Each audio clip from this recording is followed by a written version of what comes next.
Psalm 83. Keep not thou silence, O God.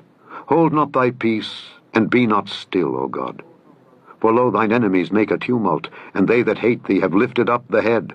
They have taken crafty counsel against thy people, and consulted against thy hidden ones. They have said, Come, and let us cut them off from being a nation, that the name of Israel may be no more in remembrance. For they have consulted together with one consent. They are confederate against thee. The tabernacles of Edom and the Ishmaelites, of Moab and the Hagarenes, Gebal and Ammon and Amalek, the Philistines with the inhabitants of Tyre, Asser also is joined with them. They've holpen the children of Lot. Selah. Indians may be Hebrews. The Calumet News, October 2nd, 1912. William Penn gave the clue to many subsequent biblical scholars in declaring that he found in the American Indians the lost tribes of Israel. The superficial resemblance between the two was so striking that he was led to say, When I look at their children, I imagine myself in the Jewish quarters of London. Reverend J. Wesley Anas says in Zion's Herald, Boston, that as of late as 1880, a well-informed representative of the Muskogee tribe, when questioned concerning the legends of his people, replied, They are all in the Old Testament. Read them there, without the trouble of taking them down from our people. Corroborative of this is the statement of Dr. W. W. Warren in his History of the Ojibwe Nation, that in the response to parts of the Bible which he translated for his people, they said, The book must be true, for our ancestors have told us the same stories for generations. The theory here presented is not new, the Jewish Encyclopedia giving the substance of it without pronouncing upon its credibility, and we're going to get to why they wouldn't want to do that maybe after this video. The writer meets the objection to the theory based on the great distance between the habitations of the two people by citing the books of Esdras. They affirm that after the captivity, the Hebrews resolved to separate themselves from the heathen and to seek a spot where they might religiously observe the law, for the violation of which they had been so severely punished. Accordingly, he reports them to have migrated to a country which was uninhabited and so far distanced that they journeyed for a year and a half or even more.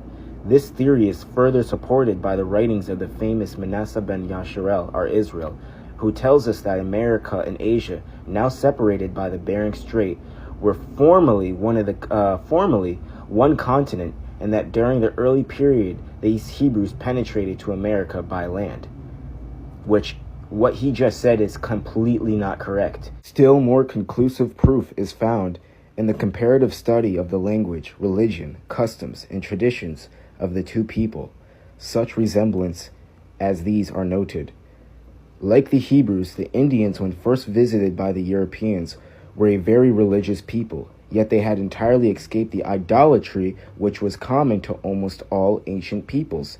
They acknowledged but one God, the Great Spirit, and the name by which he was known was Allah, or Ale, A-L-E, the old Hebrew name of God, or for God.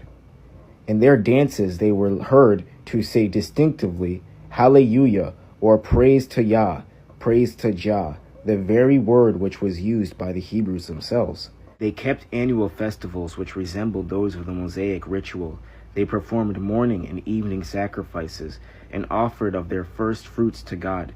They practiced the rite of circumcision and celebrated a feast like that of tabernacles. They had cities of refuge to which even the murderer might flee and be safe. The Indians reckoned time in the same manner as the Hebrews, and their year began at the same season. The same superstitions seemed to have marked their burial places, and the same creeds were the rule of their lives, both to the present and the future. The Indians, as well as the ancient Hebrews, lived in tribes ruled by a chief, and their forms of government were almost identical. The clan system of Indians have preserved a clue to some of the mysterious rites of the early Hebrews. What is now known about the clan system of the Iroquois explains what was formerly mystical about the tribes of Israel. Each tribe had a totem, usually some animal, such as a deer. The deer was Naphtali, a bear, or a panther. So also had the Israelites such a totem. And that explains why in the blessing of Jacob upon his sons, Judah is surnamed a lion and Joseph a bow. So I'm going to post up more screenshots and pictures of evidence of Hebrews living in the Americas, or American Indians being linked to Hebrews, and where they came from and who they really are. And as I said before, you have two groups of people who both have claims that they were of dark-skinned, copper-colored, melanated people, and their identities have been stolen. If American Indian tribes, certain American Indian tribes, large American Indian tribes, powerful, famous American Indian tribes were once practicing Hebrews, that means just like the Hebrews over in the Israelites over in the third part of the world, and over there in Israel, over there in Africa, over there in Europe, over there in Asia, who were taken down, who were destroyed, who has had their identity stolen, their land stolen, and everything about them stolen, as the book, or as Psalms 83 says. Go check up, I'm going to put a screenshot of that, Psalms 83. A multiple groups of nations, a confederation of nations have come together to destroy the children of Israel and take their identity and make sure they never become a nation again. To do that, you would have to take their identity, you would have to take their history, you would have to take their lands, and you would have to do something to destroy it, and or do something to make sure that they never claim it or never want to go back to them again. That same exact thing would have to happen to the, over here in Americas, to the Indians. That has not necessarily happened. Just like you have a group of Jews that claim they're the real people and show no signs of the curses of Deuteronomy, show no signs of any signs that would show them that they're Hebrews today. The same thing has happened over here in the Americas. You have groups of Indians who own entire casinos. Their lands have not been really taken from them. Their history has not been forgotten and whitewashed or taken away. It's still attached to them. And they have a group of black people looking at them saying, you're not the real people, we are, and you've stolen our identity and you've stolen our land, just like the Jews over there in the third part have. Is this a coincidence? Am I crazy for bringing this up? Now I got more and more articles. I have articles on the Lost Tribe, a tribe living underground, living in a mountain in the Yucatan Peninsula.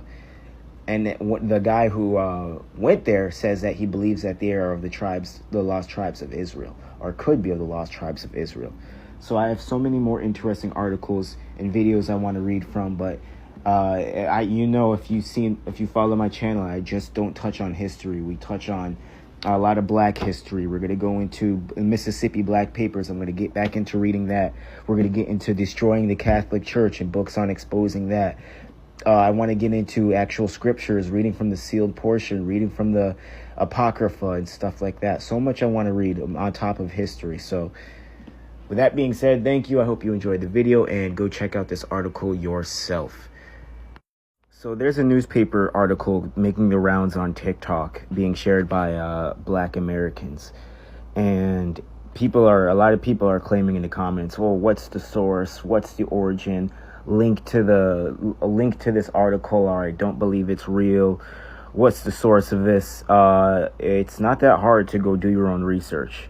I've been doing it for years. ChroniclingAmerica.net, Library of Congress, Clovis News, Volume, July 4th, 1912, Image 2.